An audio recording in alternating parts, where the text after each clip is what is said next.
sua atenção.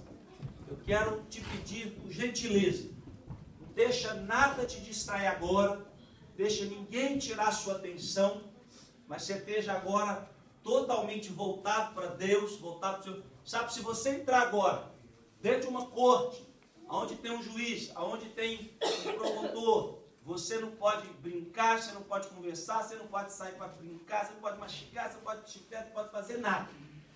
Então eu quero toda a sua atenção agora, porque eu tenho uma palavra da parte do Senhor, muito especial para as nossas vidas, uma palavra que Deus falou muito ao meu coração, para que nós pudéssemos absorver a verdadeira palavra de Deus, não a falsificada, adulterada, aquela que tem sido maculada, manchada, que está sendo pregada em muitos lugares na face da terra. E muitos têm agradado, porque é uma palavra que agrada. O apóstolo Paulo fala isso. Nos últimos dias as pessoas teriam coceira no ouvido, comichão nos ouvidos, para ouvir aquilo que elas gostariam de ouvir, não ouvir aquilo que elas precisam de ouvir. E eu quero entregar essa palavra dessa noite, mas antes de entregar essa palavra, eu quero que você abra a sua Bíblia e medite nisso que eu vou falar com você agora, com uma pré-introdução dessa palavra. 2 Timóteo, capítulo 3, versículo 16. O Espírito de Deus começou a ministrar essa palavra no meu coração para entregar essa noite, antes dessa palavra que ele já tinha me entregado. Agora eu entendo porque que Deus nos entregou uma outra palavra domingo passado. 2 Timóteo 3,16. Essa palavra que o Espírito Santo de Deus deu para o apóstolo Paulo pregar e ensinar na verdade de Deus. Solange, vem cá.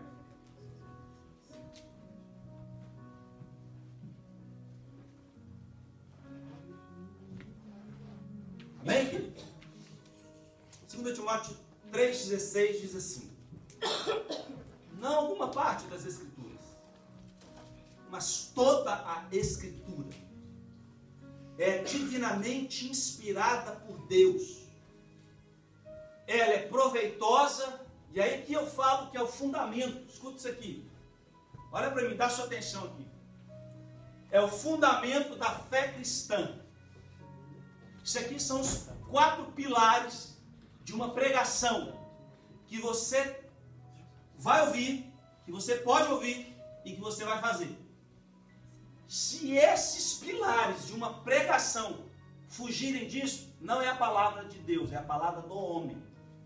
É uma palavra para agradar, é uma palavra para persuadir, é uma palavra para envolver os incautos e até mesmo para encantar as pessoas, como o próprio apóstolo Paulo, se referindo aos Gálatas: quem vos persuadiu, quem vos encantou para que vocês obedeçam um outro evangelho, um outro Jesus, uma outra palavra.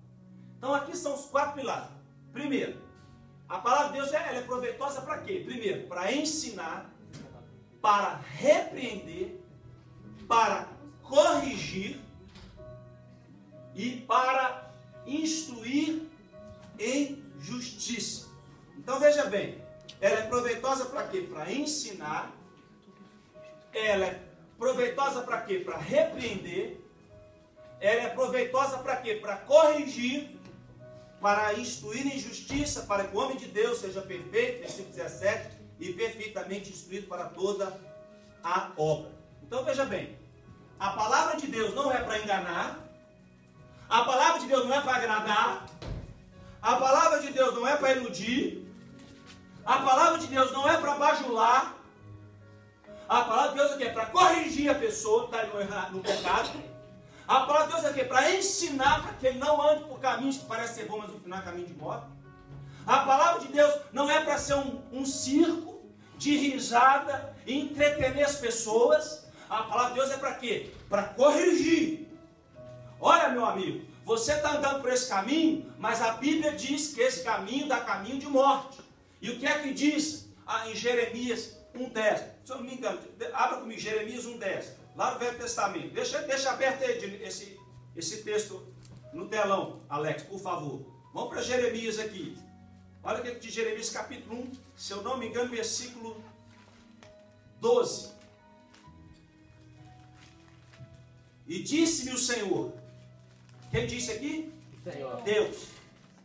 Viste bem, porque eu velo sobre a minha palavra para cumpri-la. Então presta atenção, que está falando que é Deus. Fala para o irmão assim, dá licença. Ele está falando que é Deus. Então o que acontece? Deus vela para cumprir a palavra dele. Que palavra? A palavra que é inspirada por Deus para quê? Primeiro, para ensinar. O meu povo perece por falta de conhecimento. Conhecereis a verdade vos libertará de tudo que é engano, errado, ruim na sua vida. O que a palavra de Deus faz mais? Ela repreende, ela não bajula, ela não faz o ego ser massageado, ela não faz a pessoa se sentir bem, ela corrige. A pessoa está andando por um caminho, e aí eu me lembro de Jesus, porque Jesus pregava tão sério essa palavra, que um dia chegaram assim para Jesus e falaram, ixi, não dá para a gente andar com o senhor não. Aí deixaram Jesus olhou para os 12 e falou assim, vocês querem me abandonar também? Porque eles falaram assim, dura esse discurso. Porque a palavra de Deus, o que ela corrige. A palavra de Deus, que ela exorta. A palavra de Deus, que ela repreende. A fim de quê? Que o homem ande em santidade. Que o homem ande agradando a Deus. Que o homem ande cumprindo essa palavra. Como meu irmão de Jesus disse, não sendo ouvinte negligente, mas operoso praticante. Por quê, irmãos? Porque esses dias eu fui ver o filme com meus meninos. E eu te aconselho a pegar seu filho, por favor. Vai ver esse filme por você, pelo seu filho. Você tem que fazer isso. Não escutei nenhum. Amém. Chama Wonder. Eu não vou te contar o filme, mas uma parte eu vou te contar. Porque essa parte me fez lembrar de Apocalipse 20:12. O menininho tinha um problema facial e um coleguinha zombava dele, ridicularizava ele, debochava dele, fazia bullying. Então esse amiguinho, um dia, aquela foto de toda a classe, que seu filho recebe todo ano, pegou um Photoshop, tirou o menininho, que era feinho, e botou no armário da escola, para ele ver, para todo mundo ver. O diretor da escola chamou o casal para a diretoria, expulsando o filho deles, que era riquíssimo, o pai e a mãe riquíssimos, muita grana, abonados. Falei, aqui vocês não podem ficar. E o pai falou assim, eu conheço muita gente nessa escola.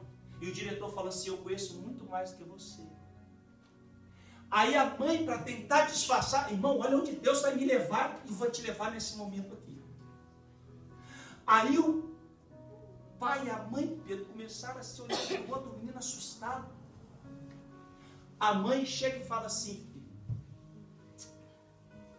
fui eu que fiz essa foto para encobrir o erro do menino, para tentar livrar o menino. Escuta essa, né? Aí o diretor estava com a pastinha fechada. E o diretor fez assim. E começou a tirar os bullies. Esse papel foi você também que fez? Esse papel foi você que fez também? Esse papel foi você que fez? Esse papel foi você que fez? Eu posso falar um termo bem chulo aqui? Colocar o rabinho entre as pernas e sair da sala. Querido, o que é que te fez lembrar? O que é que o Espírito Santo te fez lembrar? Desse texto que eu quero que você abra comigo aqui. Apocalipse, capítulo 20. Tudo isso é uma pré-introdução dessa palavra. Nem uma introdução é. Apocalipse, capítulo 20, versículo. Quando aquele homem abriu aquela pasta e começou a dar os papéis, Deus me lembrou e me fez vir nesse texto para te mostrar. Vi os mortos, Apocalipse 20, 12. Vi os mortos, grandes e pequenos, que estavam diante do trono de Deus, e abriram-se os livros. Está no plural, não está no singular, é os livros. Escuta bem. E abriu-se outro livro, aí é singular, é um livro só, que é o livro da vida. E os mortos foram julgados pelas coisas que estavam escritas nos livros segundo as suas obras. E aí, querido amigo, meu amado irmão e irmã, você que está nos assistindo no canal do YouTube, naquele dia não vai adiantar mamãe falar para o filhinho. Naquele dia não vai a esposa adiantar falar para o marido. Naquele dia não vai adiantar o pai falar para o filho, a filha para o pai, a esposa para o marido, o esposo para a esposa. Não vai adiantar o pastor falar, porque aqui já está escrito. E Jesus disse nesta palavra que os mortos serão julgados cada um segundo as suas obras. E quem não tem o seu nome escrito no livro da vida será lançado no lago que arde com fogo e enxofre. Irmãos, até o inferno vai pagar tudo que ele está fazendo com os ímpios. Até o diabo vai pagar. Os demônios vão pagar. Vão ser atormentados de dia e de noite. A Bíblia diz que o inferno e o diabo vão ser lançados dentro do lago de fogo. Essa é a segunda morte. Então por que, pastor, que o senhor está dando essa introdução? Por que o Espírito de Deus deu essa introdução essa noite?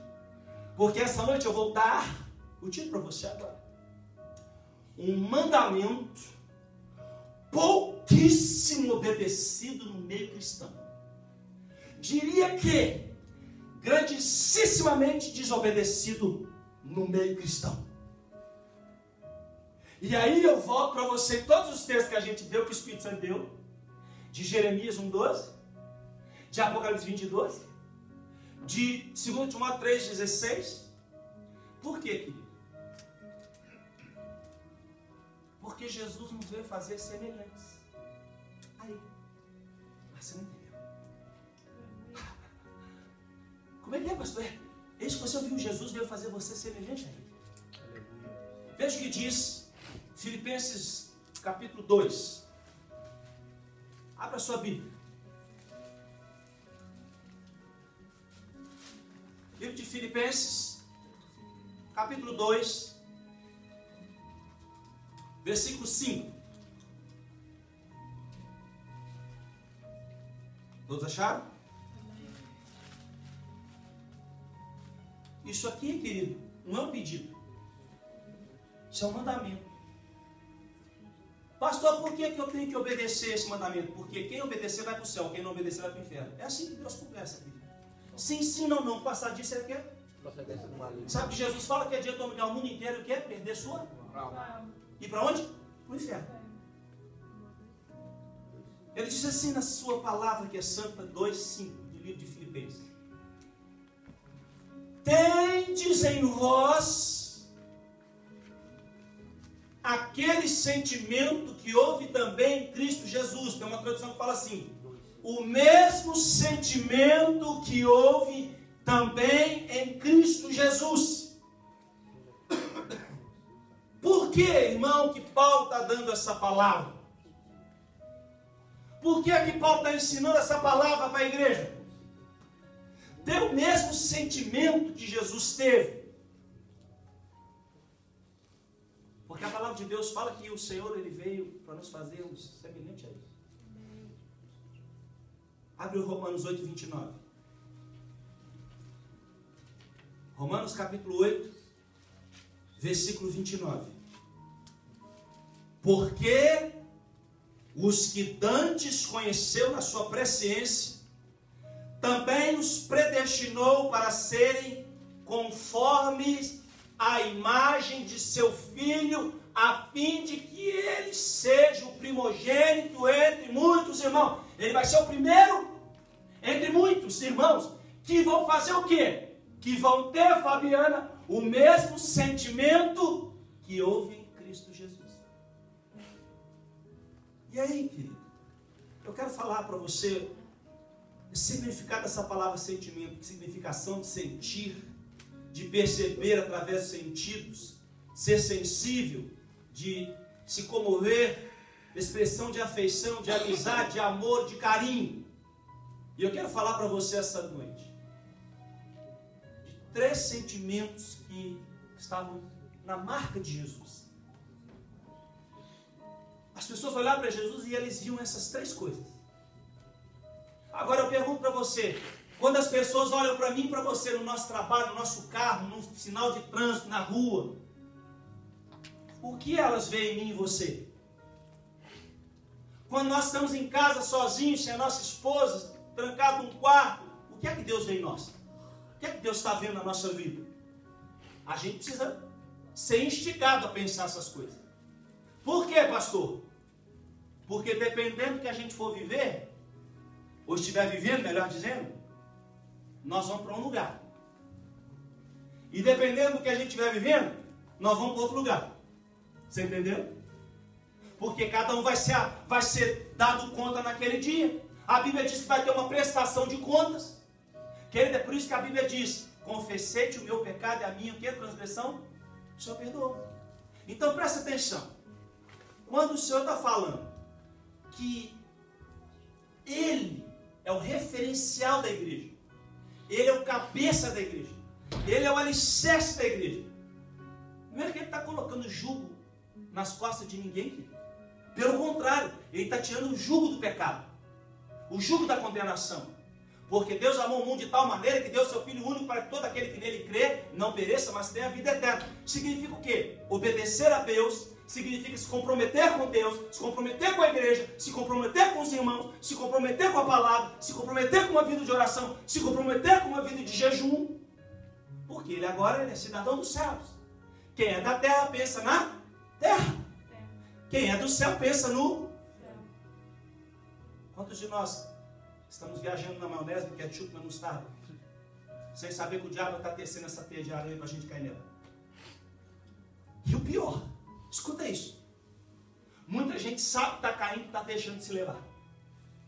O problema não é cair, porque a Bíblia diz que se o justo cair, Deus o levanta. Aí ele não vai cair mais, não vai ficar prostrado nem caído. Mas o problema é quando o camarada está caindo e está se deixando levar para ficar caído. Aí o pecado é duplo. É o pecado de omissão, é o pecado de você fazer vista grossa. O pecado você não pode fazer vista grossa para ele. Por quê? Porque o pecado ele tem uma colheita final, a morte. Quem semeia na carne, nos deleites da carne, vai colher o quê? Corrupção e morte. Por isso, muitos não querem estar na casa de Deus, porque sabem que na casa de Deus é pregado o evangelho da cruz. Essa cruz está vazia porque alguém há 2 anos atrás foi sacrificado em teu lugar, derramou o sangue dele por você. Aí o escritor do livro de Hebreus fala assim: como escaparemos nós se negligenciarmos um montão grande de salvação? A resposta: não há salvação, não há como escapar. E eu quero falar para você de 3 sentimentos que foi a marca de Jesus, 3 maneiras que Jesus viveu esse evangelho, essa palavra que é o poder de Deus para salvar o homem da condenação eterna. E o primeiro sentimento que teve em Jesus foi dele ser servo. Jesus foi servo. Hoje as pessoas estão querendo ser circuídas. Hoje as pessoas estão querendo montar suas empresas evangélicas. Hoje as pessoas estão querendo se tornar reis. Hoje as pessoas estão querendo ser vistas como senhores. Mas o sentimento que houve em Jesus, Felipe, foi outro. Jesus não montou em cavalo árabe branco, Tiago, para sentar. Montou no pior animalzinho que existia naquela época. Um burro animal de carne. Porque o reino dele é desse mundo. E João capítulo 13, versículo 14, nos mostra esse grande exemplo de Jesus aqui na terra.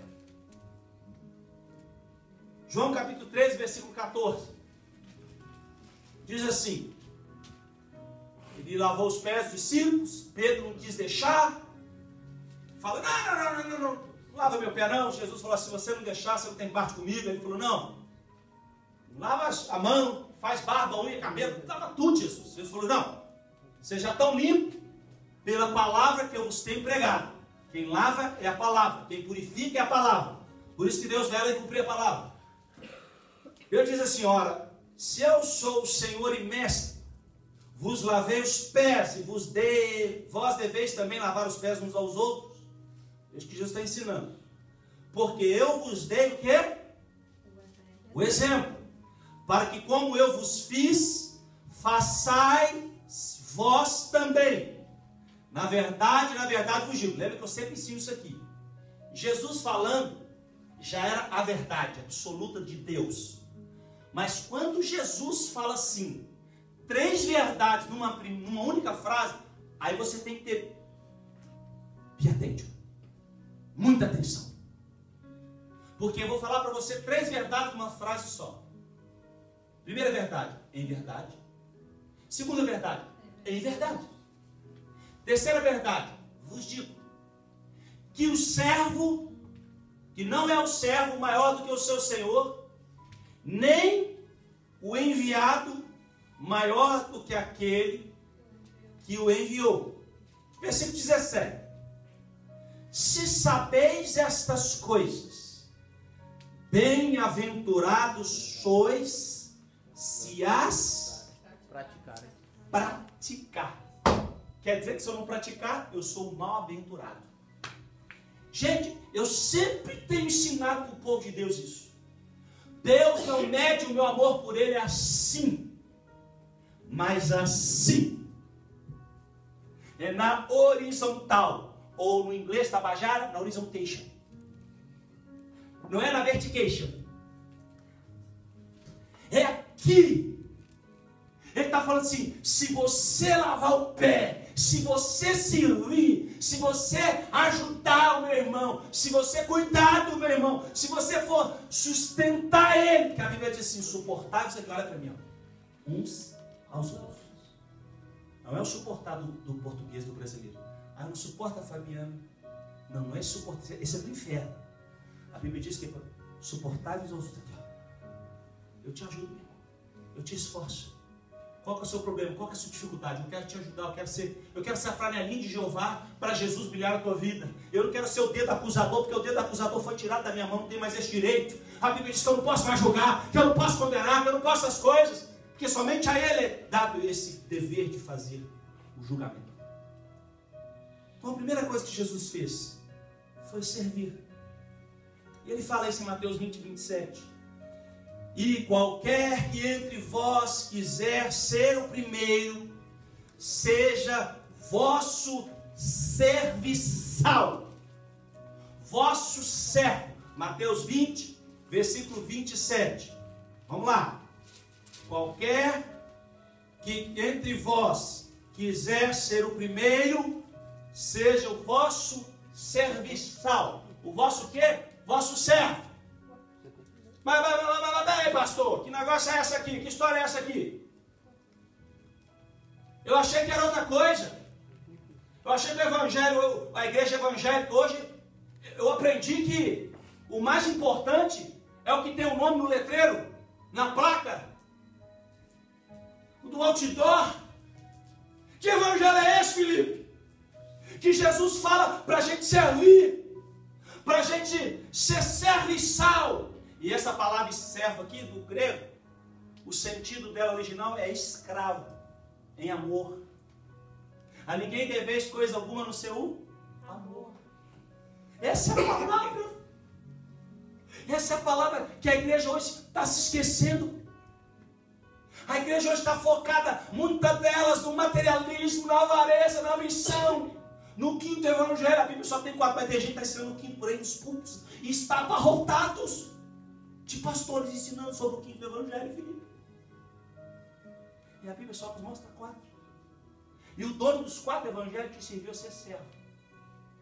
Falou para você servir. E tem um ditado que fala assim, quem não serve para servir, não serve para... Hã? Para viver. Não serve para ver, não serve para nada. Quem não serve para servir, não serve para viver, não serve para nada. Porque ele tem impedido o amor de Deus na vida dele. Isso é sério, por quê? Porque no versículo 28, Jesus ele fala do sentimento que tinha na vida dele de ser servo. Bem como o Filho do Homem não veio para ser servido. Irmão, para ver isso aqui. Quanta gente no nosso meio hoje que é servido. E não tem só no Brasil não, tá, querido? Não dá nem para brincar com essa. Só tem lá no Brasil, Thiago. Quanta gente que é servido no nosso meio hoje, Felipe. Quanta gente que acha que é o dom da cocada preta. Quanta gente hoje que está nos púlpitos como empresário evangélico gospel. É o dom da empresa.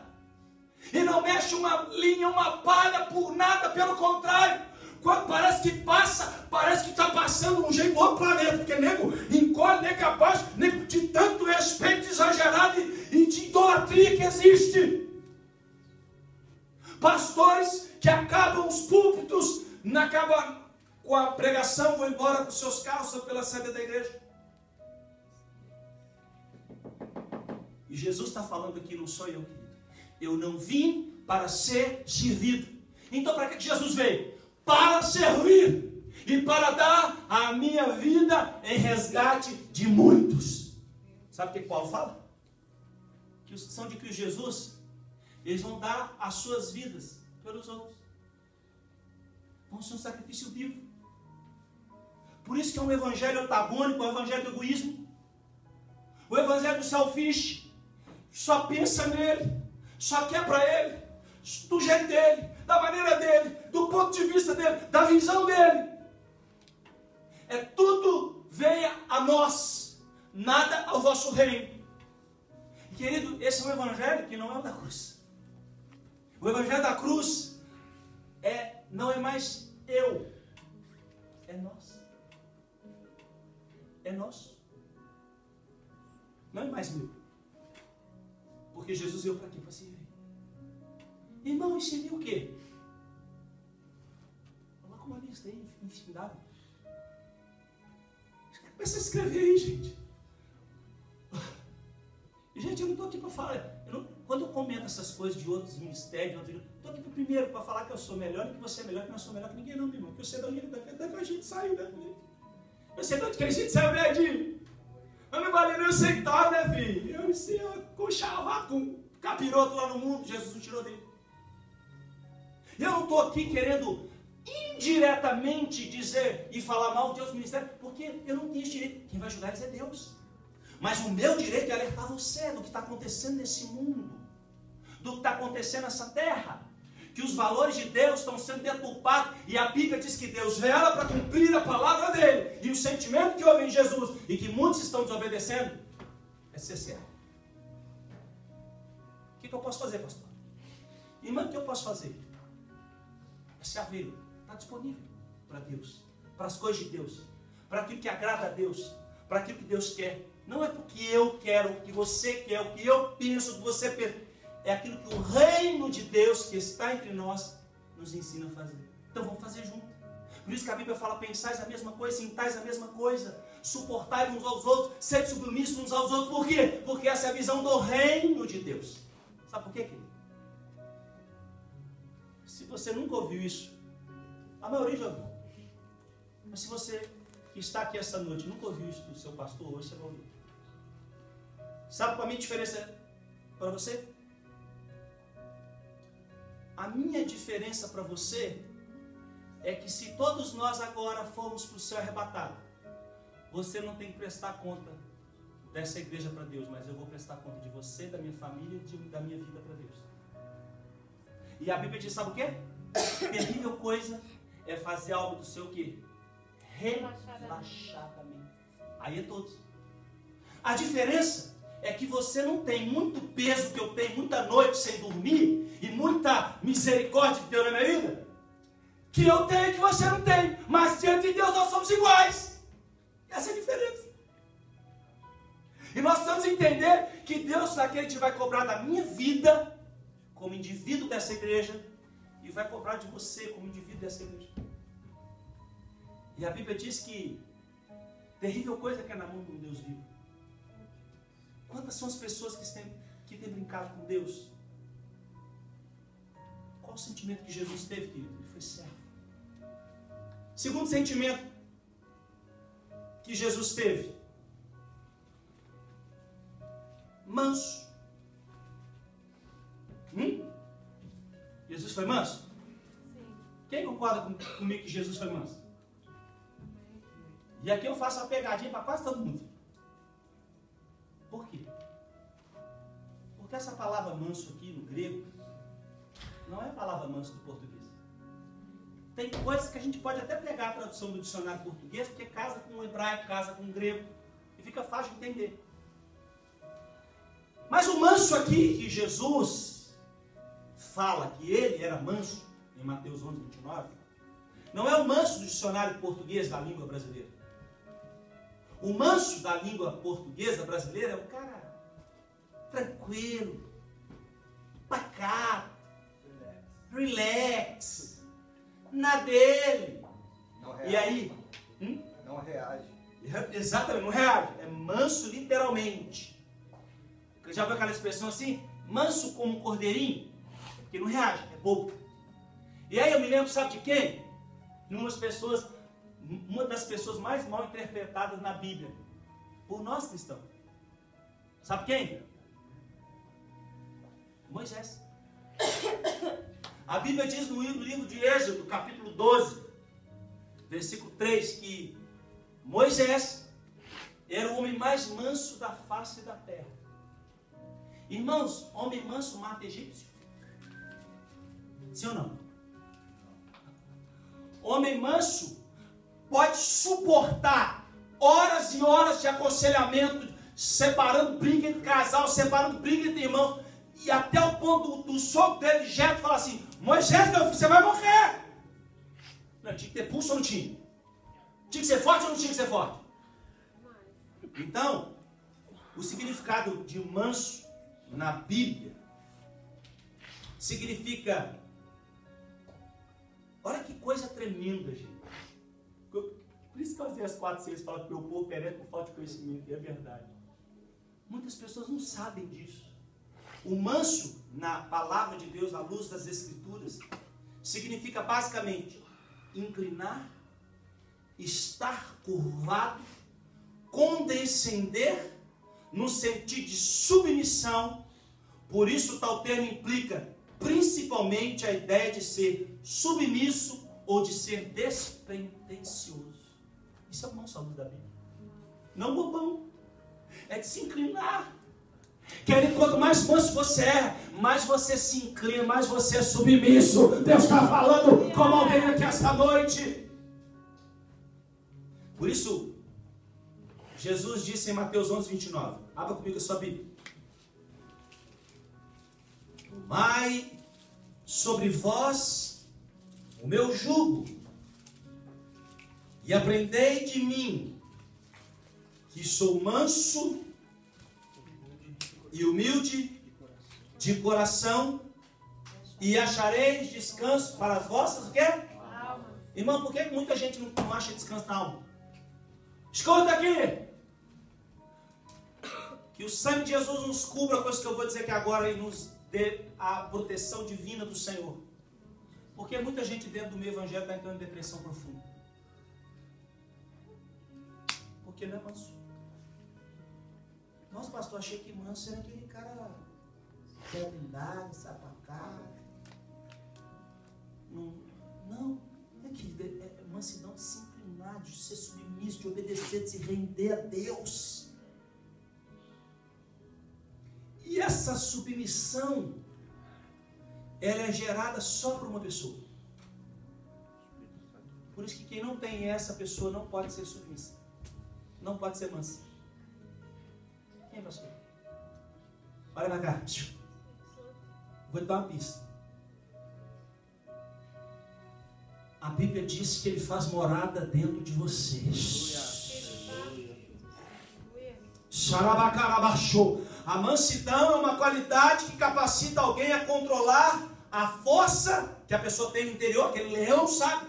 E aplicá-la corretamente, de maneira certa, na direção certa, de uma maneira correta. Gálatas 5:22. Olha o que ele fala. Mas o fruto do Espírito é amor, alegria, paz, longanimidade, longo ânimo, benignidade, bondade, fé, mansidão e temperança. Contra essas coisas não há lei. Sabe o que Paulo está falando aqui?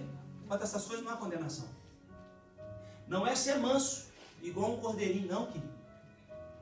Pelo contrário, a Bíblia fala assim, olha, ser simples como a pomba, mas prudente como a serpente. Você tem que saber que com coisas você não pode brincar. Com pecado você não brinca. Porque o salário do pecado é a morte. Tem coisas que você não pode chegar nem perto. A Bíblia fala assim, não é fugir do mal. A Bíblia diz, foge da aparência do mal. Por quê? O simples fato de você estar perto da aparência do mal significa que você pode ser envolvido pelo mal sem perceber e cair nas garras do diabo. Por isso que a Bíblia fala, resistir o diabo e o quê? Ele fugirá de vós. Agora, essa mansidão de Jesus, a Bíblia narra em Mateus 21, 5. E olha como é que Jesus era visto por manso.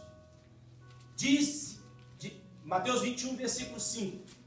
Dizei à filha de Sião, eis que o teu rei aí vem. Aleluia! Oh, você não entendeu o que você ouviu. Eis que o teu rei aí vem. Mais uma vez, para você entender o que o Espírito Santo de Deus está dizendo agora, em pleno século 21, 2017. Escuta, quem tem ouvidos, ouça o que o Espírito de Deus diz à igreja esta noite. Eis que o teu rei vem. Aleluia! Manso? Irmão, por que está essa palavra aí, irmão? Para descrever o sentimento, a pessoa de Jesus. O teu rei vem. Por que não está aí vitorioso, glorioso, portentoso, maravilhoso, conselheiro, Deus forte, príncipe da paz? Por que não está aí? O grande é o Shaddai, o grande é o Sou, o todo-poderoso, o cabeça da igreja. Por que está escrito aí? Manso e montado em um jumento. É um jumentinho de cria de carne, animal de carne. Porque está demonstrando a essência de Jesus, o caráter de Jesus. Lembrando que a mansidão, nós vamos chegar lá, esse é o terceiro. Lembrando que o caráter de Jesus era ser manso. Mas pastor, Jesus não pegava chicote? Viu que não tinha nada do manso de português? O manso do brasileiro, Jesus não tinha nada daquilo. Aquilo é falácia, irmão. Que Jesus era manso. Não, querido. Jesus pegava pesado, tinha que pegar pesado porque ele amava. Porque Deus só corrige quem ele ama. Amém. Agora o que acontece? O povo quer colocar um adjetivo da língua portuguesa, enquadrar Jesus como se Jesus fosse manso. E Jesus nunca foi manso na língua portuguesa. Jesus foi manso na língua hebraica. Na língua hebraica, traduzindo. No grego e no hebraico. No hebraico é awan. Se inclinava. Você quer ver como Jesus foi manso?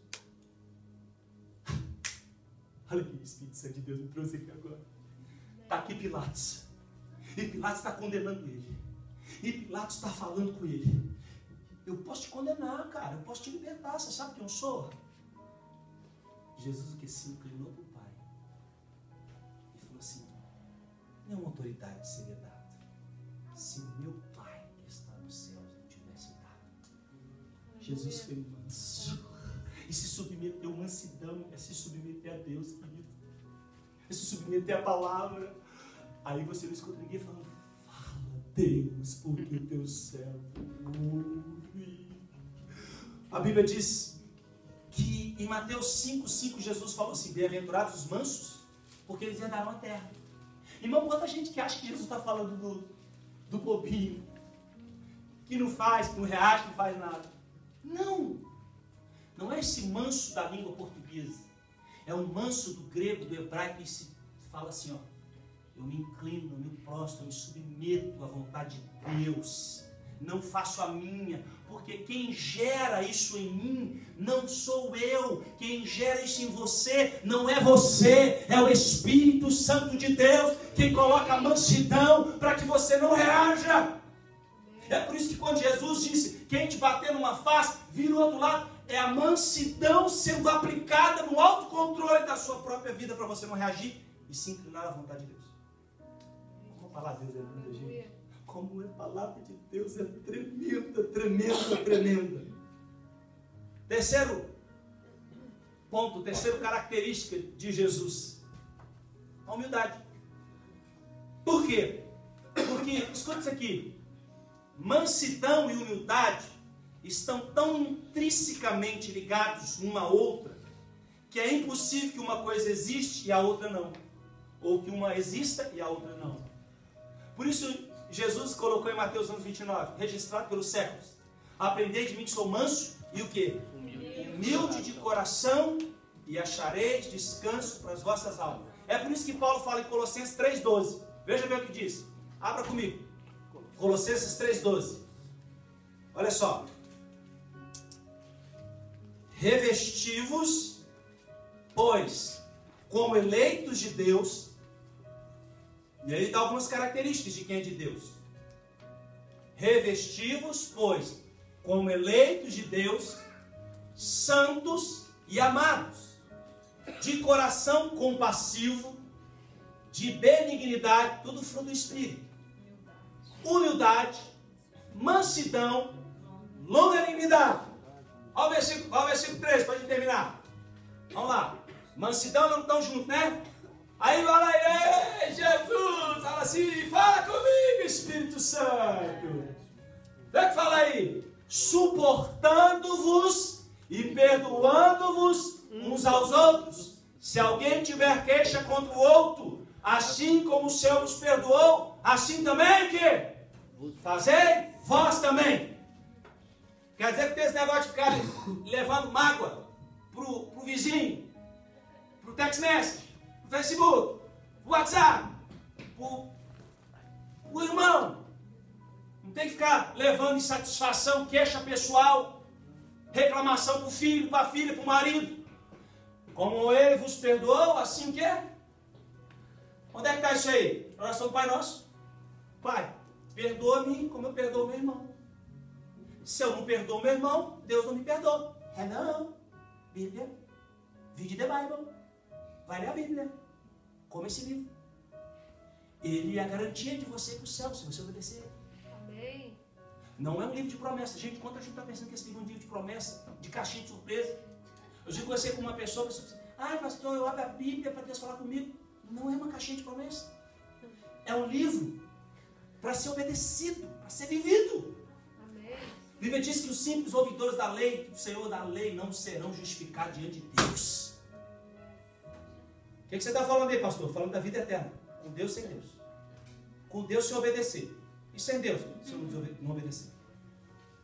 O que é humildade, pastor? Olha essa definição de humildade. Humildade é uma virtude que nos dá um sentimento da nossa própria fraqueza. Humildade é uma virtude, é um sentimento que nos dá a noção, o entendimento da nossa própria fraqueza. Quem nós somos? Eu tenho um amigo forte. Rapaz, entrou um microvírus no coração dele. Os médicos deram 99% de chance de morrer. Certeza, chance não, certeza. Já avisou para o filho, para a esposa. Um microvírus. Estava assim, embora nessa vida, tranquilo. Irmãos, amanhã ninguém sabe, dia de manhã a gente não pode falar, nem hoje, para poder falar mais. Não é nem amanhã, é hoje. Tem pastor pregando e morrendo no púlpito. Tem cantor pregando e cantando, e cantando aqui, e morrendo aqui. Então a Bíblia diz assim, prepara para você se encontrar com Deus. Não perde o tempo não, querido. Canta muito em ponta de faca não, se rende, seja manso, seja humilde diante do Senhor. Por quê? Porque a humilhação, como se diz, é uma virtude de Deus. Para Deus é uma das virtudes mais lindas, pois ela mostra que uma pessoa não é soberba, orgulhosa. Se tem algo que Deus abomina, é o tal da soberba. Por quê? A soberba é a falta da humildade. Você vai conversar com uma pessoa soberba, meu irmão, sai de baixo. Imagina um professor falando com um aluno na escola. Dá até a polícia. Esses dias eu vi um vídeo de um professor falando para o aluno assim, fala este novo, se você for... O menino foi, pum! Meteu um soco na cara do aluno. Você viu esse vídeo? O menino caiu. O professor caiu. O aluno deu, por quê? Soberba. E ninguém lembrou daquele versículo, a soberba percebe a guerra, porque nada foi coisa da outra, hein? E o professor caiu. Por causa da soberba do aluno. Então, querido, o que a gente precisa entender é que esse sentimento que houve em Jesus não pode ser uma alegoria na nossa vida. Não pode ser uma metáfora. Ou a gente pode falar assim, nossa, olha como a Simone é humilde, rapaz. E eu não. Por quê? Porque a Bíblia diz para ser igual a Jesus. Que ele veio ser o primogênito de muitos irmãos. Tiago capítulo 4, uma das pessoas que mais acompanhou Jesus de perto durante toda a vida de Jesus, o meu irmão de Jesus, fala assim, Tiago capítulo 4, versículo 6. Todavia, o Senhor dá maior graça aos humildes. Portanto, ele mesmo diz, Deus resiste aos soberbos, porém, dá graça aos humildes. Então, querido, o que a gente tem que entender? Que a gente tem que fugir, irmãos. Quantas pessoas são soberbas dentro das suas próprias casas? É soberbo com a esposa, é soberbo com o marido, soberbo com o filho, com o irmão, com a irmã, com o pai, com o cachorro, com o papagaio, com o periquito. Aí na hora que chega o patrão, só falta lamber o chão.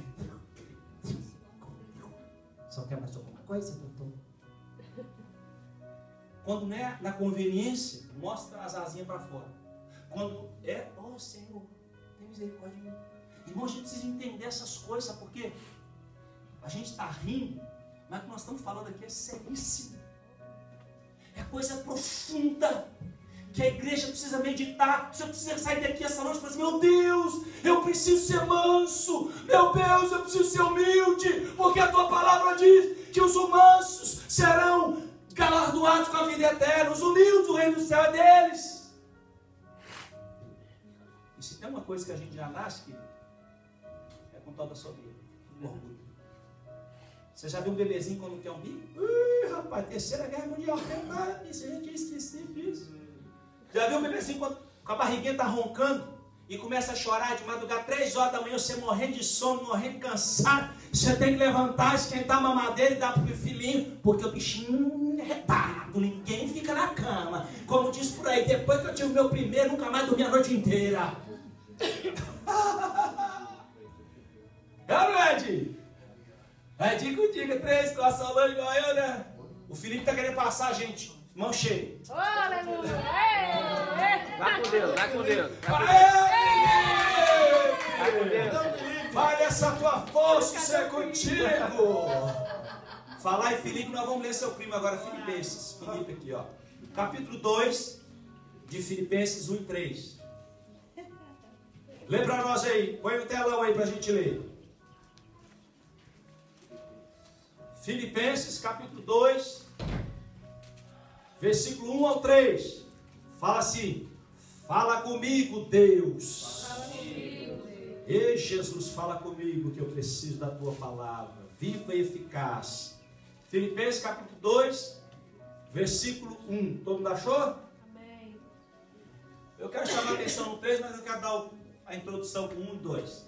Portanto, se há alguma exortação em Cristo, se há alguma consolação de amor, se há alguma comunhão do Espírito, se há alguns entranháveis afetos e compaixões, versículo 2.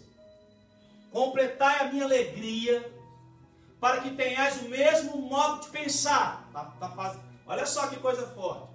Tendo o mesmo amor, o mesmo ânimo, o mesmo pensamento, a mesma coisa. Versículo 3. Nada façais por quê? O que é isso aqui, irmão? Discórdia, desavença. Nada. É um mandamento de Deus. Nada façais por contenda ou por quê? Por que está escrito vanglória? Porque uma glória é vã. Ele quer aparecer, ele quer se mostrar. A Bíblia fala, nada faça por esse motivo. Que isso é reprovado diante de Deus. Isso é condenável diante do Senhor. Mas o que eu tenho que fazer? O que você tem que fazer? Mas com humildade. Cada um considere o quê? Uns aos outros superiores a si mesmo. Aonde é que vai para isso? Jesus lavando os pés de discípulos. Ele não considerou os discípulos superiores a ele mesmo? Gente, você está entendendo que coisa divina? Que coisa profunda, que evangelho divino é esse? que o Deus que se fez carne e habitou entre nós, vimos a sua glória como o do unigênito do Pai, lava o pé empoeirado, encardido de um Pedro, de um discípulo que estava andando na Palestina com o sol ao meio-dia, 45 graus, na sombra, e aquela poeira entranhava no suor e virava uma lama. Imagina o odor daqueles pés. A poeira entranhada no odor do suor. Jesus pega o pé e lava. E falando assim como eu fiz, façais vós também. Sabe quem que aprendeu a lição? Pedro. Pedro aprendeu tanta lição que ele deixou um dos versículos mais lindos da face da terra, está em 1 Pedro, capítulo 2, versículo 21. Um dos mais maravilhosos versículos da Bíblia, resumindo o que o Senhor Jesus viveu aqui na terra. Talvez você fale assim, pastor, eu não sei o meu chamado, até hoje, tem 30 anos, hoje você vai descobrir, olha para cá, ó, olha o seu chamado aqui, ó. Porque para isto foste chamados. Quem é que chamou, irmãos? Quem, irmão? Deus. Chamou você para quê? Porquanto também Cristo padeceu por vós, deixando-vos exemplo para que sigais as suas pisadas. Versículo 22. Ele não cometeu pecado, nem na sua boca se achou engano. Versículo 23, até o 25. Sendo injuriado, não injuriava, e quando padecia, não ameaçava, mas entregava-se àquele que julga retamente e justamente todas as coisas. Outra tradução. Levando ele mesmo os nossos pecados em seu corpo sobre o madeiro, para que nós, mortos para o pecado, ou para os pecados, pudéssemos viver para a justiça, e pelas suas pisaduras fomos sarados. Versículo 25. Porque éreis estranhos, éreis desgarrados, como ovelhas, mas agora tendo voltado ao pastor e bispo das vossas almas. Sabe o que está dizendo aqui? Esse é o seu referencial. Quando ele só sentia afronta, ele não pegava o celular, fulano, Beltrano, me tratou bem ontem na igreja, nem me cumprimentou. Irmão, não, irmão, essas coisas não funcionam com o discípulo de Jesus. Funciona com crente. Crente até o diabo é. Que é o quê? Dissimulador, fofoqueiro, brigador, discórdia de tudo, discórdia do começo ao fim. Só sabe reclamar, é um murmurador. Tudo está errado para ele. Por isso que ele quer arrancar quem está na liderança para ele ficar no lugar. Porque ele não concorda com nada. Isso é sério, gente. Sabe o que acontece? Quando você entra nessa parte da humildade, da mansidão, meu irmão, você fala assim, junto misturado. O que nós vamos fazer para Deus? O que nós vamos fazer para o Senhor? O que nós vamos fazer para agradar a Deus? Estou junto com você, Pedrinho, toma agarrado. Que horas? Conta comigo. Por quê? Porque é isso que gera em nós, é a mansidão.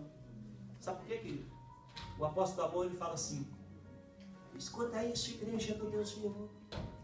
Aquele que diz estar nele, por ser dele, deve andar com ele.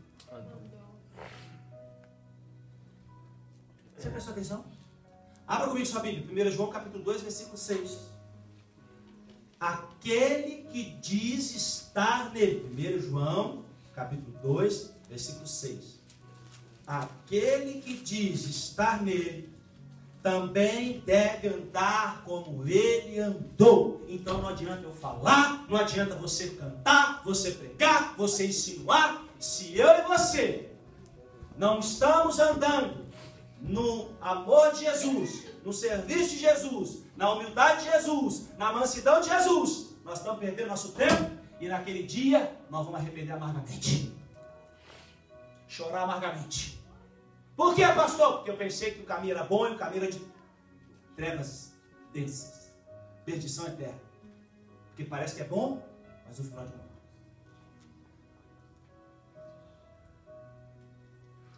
Tiago fala uma palavra muito boa.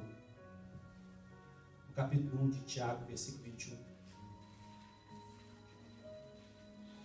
E ele dá um resumê de toda essa pregação que a gente escutou hoje da parte do Senhor. Tiago capítulo 1, versículo 21 fala assim. pelo que, despojando-vos de toda sorte de imundícia, e de todo vestígio do mal, recebei com o que, irmãos? Mansidão. Eu falo humildemente. Recebei com mansidão. Por isso que eu falei que está intrinsecamente ligado uma coisa a outra. A palavra em vós o que é implantada, a qual é poderosa para salvar as vossas almas. Agora nos versículos mais fala o 22. E sede cumpridores da palavra e não somente ouvintes, enganando-vos com falsos o quê? Ah, mas a minha igreja lá no Brasil era assim. Ah, o ministério que lá no Brasil quando dava era desse jeito. Ah, mas o meu pastor era assim. Era o seu ex-pastor, era a sua ex-igreja, era o seu ex-ministério. Tá rindo aí, né? Agora Deus te trouxe para um outro plano. E querendo ou não, tu vai ter que me engolir até quando Ele quiser, negão. Lembrou do como é que chama aquele técnico de futebol? O Zagal? Vai ter que me engolir, galera. Ó, too late, negão. Viu? Por quê, querido? Porque essa é a palavra de Deus. Nós não podemos brincar com a palavra de Deus. Porque Deus não brinca com quem brinca com a palavra de Deus. Humildade e mansidão, querido, é o segredo do sucesso. Quem quiser ter o Filho de Deus vai ter tudo. E eu termino com essa história que eu li no Google um dia desse também. Na Segunda Guerra Mundial, essa história é verídica. Na Alemanha, dos nazistas, quando toda a Alemanha estava sendo destruída pelos russos. Então eles estavam recrutando os garotos de 16, 17 anos para irem para a guerra. E um jovem filho de um milionário se despediu do seu pai, um homem riquíssimo. Um dos homens mais ricos que tinha na Alemanha naquela época. E o seu pai se despediu do seu filho chorando, indo para o exército de apenas 17 anos. Sabendo que provavelmente não iria voltar. Porque a Alemanha nazista nessa época não estava no auge, mas estava sendo destruída pelos russos. E aquele pai vê o seu filho indo embora, partiu seu coração. Aquele filho, cercado com 19 amigos, estava entrincheirado com 19 amigos. E eles, vendo a face da morte, face a face, aquele jovem olhou para eles e disse: eu vou distrair os russos, vou sair atirando na frente deles aqui, vocês pegam e correm para o lado e salvem as suas vidas e voltem e se salvem. E aquele jovem, como um herói, pegou o seu fuzil, saiu atirando, metralhando e morreu a poucos passos daquele lugar. Seus amigos, entristecidos, mas ao mesmo tempo gratos pelo ato heróico do amigo, pegaram aquela foto que aquele soldado tinha no dia da sua apresentação, foram um homem na cidade. Aquele homem então desenhou um retrato do seu filho, esboço daquela foto. E eles então foram no castelo onde o pai vivia. E foram naquela fortaleza, aquele castelo descomunal. E uma das características que o pai tinha, que o filho contava, é que o pai, ele tinha quadros de milhões de dólares naquela época, de pessoas famosíssimas. Então aqueles jovens fizeram um quadro, bateram na porta e disseram todos os 19: seu filho não está conosco mais, porque ele morreu. Mas nós te trazemos esta homenagem dele para o Senhor, porque ele é o nosso herói. E diz a história real que aquele pai então tirou o quadro mais caro que ele tinha na sua coleção de quadros valiosíssimos no seu castelo, e colocou aquele quadro bem no meio da sua sala. Ele todos os dias, até o dia da sua morte, sentava-se e via aquele quadro e chorava pela tristeza de ter perdido o filho único. Todos os dias aquele homem entrava em prantos pela dor de perder o seu filho único. O jardineiro sempre via aquele homem chorar. E um dia aquele homem morreu. Estava escrito no testamento que todos os quadros seriam vendidos em um determinado dia, num leilão, para toda a nação da Alemanha, quem quisesse comprar aqueles quadros valiosíssimos. E gente de todas as partes foram àquele leilão. E estava escrito na primeira cláusula daquele decreto, daquele testamento, que o primeiro quadro a ser vendido era o quadro intitulado O Filho. E aí o leiloeiro disse: quem dá 1000? Quem dá 500? E todos calados, e aquele silêncio mórbido naquela sala. Quem dá 300? Quem dá 200 por este quadro? E nenhuma pessoa esboçava nenhum. Aquele homem foi baixando: quem dá 100? Quem dá 10? E ninguém falava nada. De repente uma pessoa levantou atrás e falou assim: ei, nós não queremos este quadro, ó filho, nós queremos outros. Comece o leilão pelos outros. E o leiloeiro disse: há uma cláusula neste testamento que o leilão só pode começar pelo quadro O Filho, e nenhum outro quadro vai ser rematado aqui neste dia de hoje se não começar pelo Filho. E aí então aquele homem disse: quem dá 1000 no quadro O Filho? E nenhuma pessoa levantou a sua voz. Quem dá 500? Ninguém abriu a sua voz. Quem dá 300? Ninguém falou nada. Quem dá 100? O jardineiro que estava no último lugar levantou e disse assim: em homenagem ao meu patrão, em honra a ele que já morreu, porque quem honra de verdade honra mais na ausência que na presença. Vou repetir o que Deus está falando aqui. Por isso que Jesus fala assim: quem ama o irmão que vê, ama o irmão que não vê, está honrando ele. Aquele leiloeiro então bateu o martelo: vendido para o senhor fulano de tal. E então o leiloeiro foi, pegou a pasta, fechou a pasta, e todos começaram a se degladiar: ei, o senhor não vai falar dos outros quadros? Não, há uma cláusula aqui no testamento: quem leva o filho, leva tudo. Quem leva o filho, leva tudo. Você está entendendo o que Deus está falando aqui essa noite, meu irmão? Quem leva o Filho de Deus, leva tudo. Leva a vida eterna, leva o nome escrito no livro da vida, leva a eternidade com o Pai, querido. Não dá para ter as outras coisas se primeiro não tiver o Filho. Por isso a Bíblia diz: buscai em primeiro lugar o reino de Deus, a sua justiça, e as demais coisas te serão acrescentadas. Final da Segunda Guerra Mundial, até hoje essa história ecoa pelo mundo afora.